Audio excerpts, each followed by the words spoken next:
$500 really doesn't buy you a lot these days. I mean, after all, it's maybe a local kind of staycation with your wife, you know, over the course of a weekend or something. And especially is true when it comes to guns. It's really hard to find a good gun build for under $500, but we just couldn't settle for that. My name's Dustin with We The People Holsters, and when it came to putting this video together, we really wanted to set out and show you guys that it's actually possible to still build a budget-minded AR here in 2022/2023, because let's face it, 2023 is knocking on the old door. So we wanted to set out and kind of make that happen. So that's exactly what we did. Today we're gonna be going over kind of our budget AR build here. It's actually for one of the guys here in the office.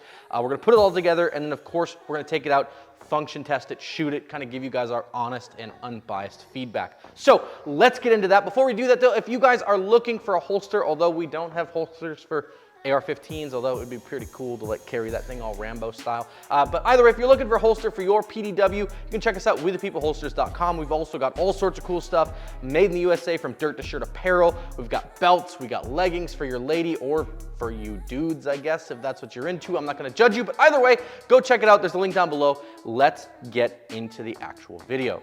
Now, when it came to putting this gun together, one thing that I want to point out is that we did buy a complete upper. We'll talk about that one in just a little bit here, but mostly we did that for the simple fact of it's just easy. You guys will see here today, you can put together a lower for a couple $100 with some really basic tools and some basic parts. It's really pretty simple, but the uppers where it gets, in my opinion, a little bit more difficult. You gotta set chamber head spacing and stuff like that. So we'll talk about the upper in a second, but I wanted to get that disclaimer out there so no one is in the comments angrily typing away about how you didn't really build a rifle, blah, blah, blah. Stop, okay? It's gonna be fine. So let's go over the build list. Of course, you can't have an AR-15 without a lower receiver, and that's where this guy comes in here. This is an Anderson AR-15 lower. It's a strip lower, of course. They title it their AM-15. And when it comes to budget rifle builds, this one, it's pretty much like the old Reliable, right? This is the Toyota Corolla of budget AR-15 builds. It just is, it's reliable, it's dependable, and it seems that everyone can get one. This guy's gonna set you back. I believe we were about 75 bucks into this one at our local dealer. Prices kind of fluctuate depending on if you catch them on sale, if you don't catch them on sale, stuff like that. But either way, it was $75 on this one. And also, forgot to tell you guys, we're gonna keep a running tally right up here of all of the dollars we invested into that one. So 75 bucks, low receiver, good to go. Next thing we're gonna need, of course, is the upper. I guess we can talk about that guy now. This is a Bear Creek Arsenal complete upper. So I've been a big fan of Bear Creek for a really long time. Those guys have always taken really good care of me.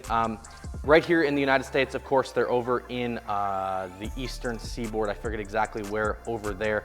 I built my first rifle with those guys actually during the pandemic in 2020. Really, really liked it. It hangs on the wall over there. You guys have probably seen it in a couple of our videos before. But this is one of what I would consider is their more traditional complete uppers, right? Rear charging, of course, got this nice charging handle on it. Bolt carrier groups in there. Forward assist is there. Of course, dust cover as well. 16-inch barrel, 15-inch M-LOK handguard. Got the pick rail section on the top for your flip-up sights, and then the muzzle brake on the end there.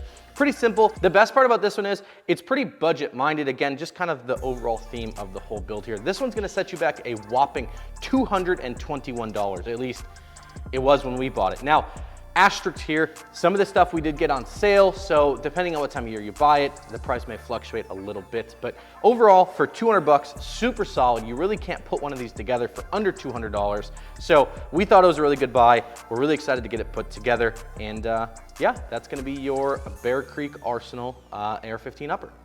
Now, we have the core, right? But without that, or without some other odds and ends parts, this thing won't work. Now, I have a bag over here that you guys probably can't see because my cameraman told me it was ugly. So I had to move it off screen. But this is going to be the AR-15 GI lower parts kit from Brownells. This one costs us a whole whopping $90. Came with the buffer tube, with the adjustable stock, all that good stuff. You guys can see us go into this later, but this is all of your just general GI spec AR-15 lower parts. So trigger, all the detents, all the springs. You guys will get to see me put this together in a second and hopefully not launch my detent spring across the room because the lights are off and it's dark in here and I probably won't see where it goes. So there's that. Like I said, this one set us back a whole whopping 90 bucks. It's pretty much your run-of-the-mill standard lowered parts kit. And yeah, it should work for what we're looking to do here. Part of putting this rifle together, of course, is we wanted to make sure that it was completely functional for under 500 bucks. That's kind of the goal we had when we set out to build this one, excuse me. And with that, it means that you also need to have a magazine and you needed to have some sort of sight, right? Because while technically you can shoot a rifle without sights on it, it needs to be effective. So magazine, run-of-the-mill, standard PMag, you know, Gen M3 they call these, right? Pretty typical 30-round plastic mag. Been really good to us, of course. This one will set you back $12 whole, unless you buy them on sale. I did see a deal the other day where you could buy 100 of these for like 800 bucks. So if you need, you know, a bunch of AR-15 plastic magazines, I guess you can save $4 a piece if you decide to buy 100 of them. So there's those. We'll put that in the gun once we get it all done. And of course, sights, last but not least, these are the Bear Creek Arsenal flip up iron sights. Pretty self-explanatory, pick rail mounted flip up irons, right? Nothing super crazy there. I did actually like, these are made of metal versus some of the other plastic ones you can get on the market. And they're really pretty affordable. These, again, you're talking about 50 bucks altogether for the pair, shipped right to your door. So really just a super, super solid option in terms of backup iron sights, or, you know, again, if you're just looking to get started into building an AR, really good option. It'll give you good iron sights that you can shoot with and not break the bank. So if I did all of my math right, and this is where the cameraman can correct me if I'm wrong, this number should equal $448, meaning that you could put together an entire rifle for under 450 bucks. So it is possible, you can do it. Now, is it gonna be the most premium rifle in the world? No. Is it gonna go bang when you squeeze the trigger? Hopefully. So we're actually gonna put this thing together. We're gonna get started here. We'll put it all together. We're gonna time lapse it. I'm not gonna give you guys a how-to. There's enough videos on how to assemble an AR-15 out there if you need one. You guys can go check those out. But we're gonna slap together, and then when we're all done, we're actually gonna go shoot it as well. So stay tuned for that. Let's get this thing put together, and we'll go from there.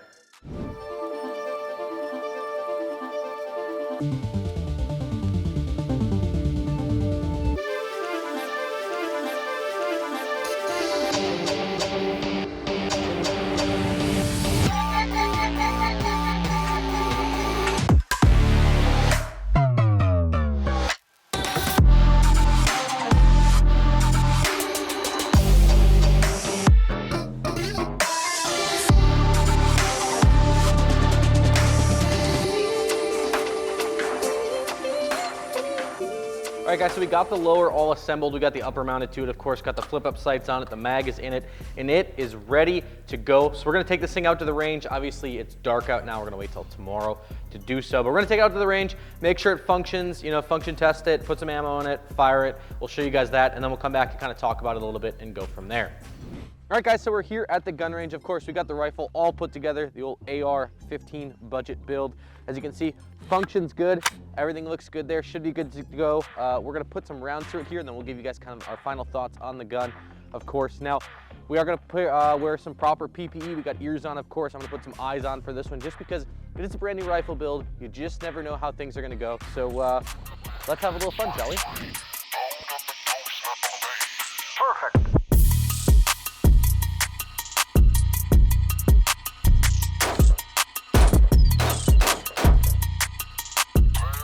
All right, guys, so there you have it. There is our sub $500 budget AR-15 build. Couple things about this thing that we like, a couple things we don't like. First of all, I like that it's super budget minded, right? If you were looking for a truck gun, or this is your first AR build, but you don't have a huge budget or something like that, it really is a super solid concept, and it's gonna put rounds down range. The most accurate thing in the world, probably not, but we'll get to that in a little bit here. But overall, as you guys saw, the rifle functions well by all means. I really like the Bear Creek Arsenal upper, of course, super awesome there. I love that I don't have to mess with head spaces or anything like that. It's just very simple to put it all together. Assemble the lower, put the pins in, call her a day. So super awesome there. Couple things I don't like about this gun. Personally, me, not a huge fan of the buttstock here. As you guys can see there, it does have that kind of coarse buttstock. The sling swivel doesn't really swivel very much. It is a 5-position adjustable, but again, for the money we paid for it, you really can't go wrong. The hand grip, to me, not the most comfortable thing in the world. I have a Magpul MOE on mine. I like that a lot more than just this generic, basic hand grip style. And probably the last thing for me is the trigger. If you guys have watched the channel for a long time, you know I'm a bit of a trigger snob. I like nice triggers. This one is as mil-spec as it comes, so it's a little bit gritty. It's got a lot of take up. It's kind of heavy, but it works good. Again, for a budget AR-15, it functions well. I mean, sub $500, you've got yourself a fully complete, ready to shoot rifle with a mag and everything. Go buy some 223 and take it out of the range and bang rounds off. So really, really, really nice budget build here for you. And it definitely gives you the option you can upgrade later on down the road. So what do you guys think? Would you buy or build a rifle like this, or are you going with something a little bit better? Let us know down in the comments section below. And of course, be sure to subscribe to the channel already if you haven't, so you can keep up with all the awesome We the People content we got coming for you. With that, my name's Dustin with We the People Holsters. We'll see you guys on the next one. Stay free, friends.